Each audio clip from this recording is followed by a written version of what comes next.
கும்பராசி.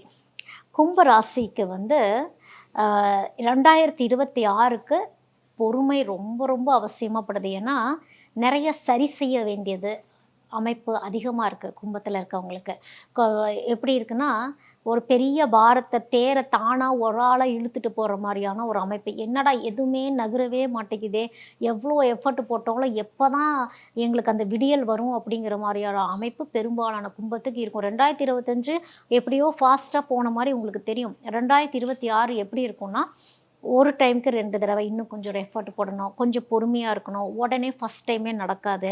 ஒரு 2வது டைம், 3வது டைம் அப்படின்ட்டு கரெக்ஷன் பண்ணிட்டே இருக்கக்கூடிய ஒரு அமைப்பு தான் வந்து 2026 கும்பத்தில இருக்கு. அப்போ பெரிய முதலீடுகள் அப்படின்னு கும்பம் 2026ல போயிடாம இருந்துக்கிறது நல்லது. உங்களுடைய சுய ஜாதகங்கள செக் பண்ணி பார்த்துட்டு பெரிய முதலீடுகள் போடுமா, இல்ல தொழில் ரீதியா ஏதாவது எக்ஸ்பான்ஷன் பண்ணணுமா அப்படிங்கிற விஷயத்தையெல்லாம் வந்து சுய ஜாதகத்த செக் பண்ணி பார்த்துட்டு, நீங்க ஒரு படி எடுத்து வைக்கிறது அவசியம்.